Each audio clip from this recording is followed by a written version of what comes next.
Hey guys, Toast here. Today I'd like to switch gears from Battlefield 1 for a bit to cover some beginner tips on Ubisoft's new third-person melee combat game, For Honor. I've had the opportunity to spend some time with the game in numerous closed alphas, closed beta, and open beta prior to launch, so these tips are designed for players who are just starting out to help them stay alive and be more effective during the early hours of play. As you may note, the background gameplay is against AI to help me better demonstrate what I'm discussing, which leads me to the first tip.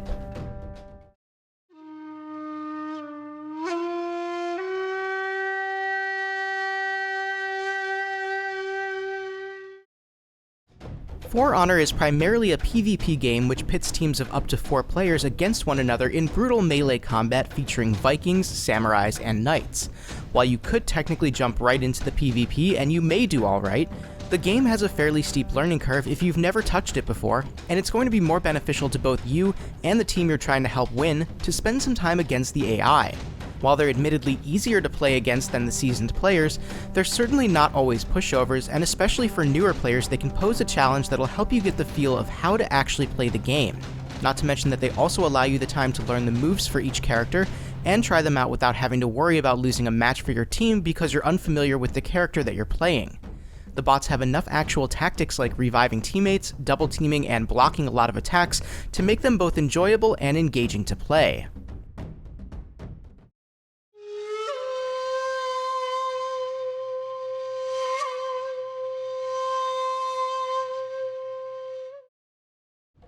There are quite a few characters to choose from in For Honor, and each character has its own distinct moveset that includes combos, unblockable moves, defense breaks, and more. Familiarizing yourself with those moves is ultimately what's going to allow you to adapt and get comfortable with reacting against real players.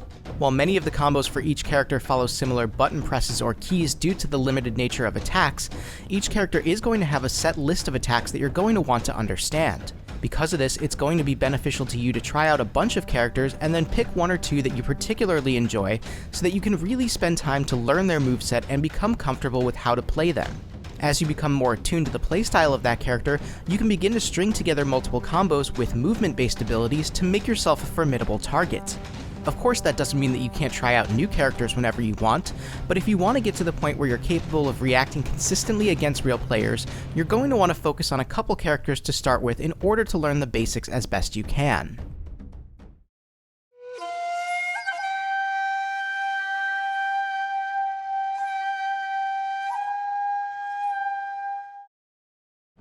While For Honor is focused on the actual swordplay, Ubisoft has given players a lot of map-based tactics that can be used to your advantage.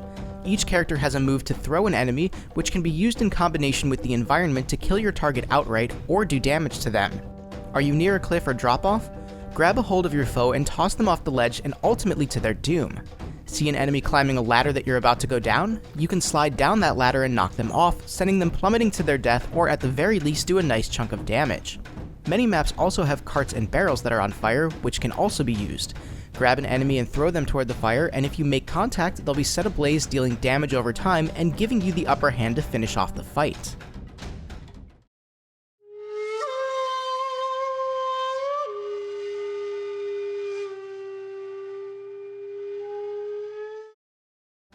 Most of the game modes in For Honor give you ways in which you can go about healing your character back to full or near full health. In Elimination, you'll find power-ups scattered about, one of which is a health power-up, which can give you a portion of your health back. In Dominion, which is the game mode that the footage in this video was taken from, you'll regain health by standing in any uncontested zone that your team controls, and eventually you'll get back to full health. For Honor is ultimately about killing your enemy and stopping them from killing you, so by entering a battle with only a portion of your health remaining, you're putting yourself at a disadvantage and giving your enemy a golden opportunity. Obviously, if you have the vast majority of your health remaining, you don't necessarily have to heal all the time, but if you do find yourself at half health or lower, back off a bit and take some time to heal to prepare yourself for the next battle. Conversely, in Dominion in particular, if you see an enemy going to one of their controlled zones to heal themselves, you can merely step into the zone to contest it, which will stop them from being able to heal and ultimately give you the upper hand.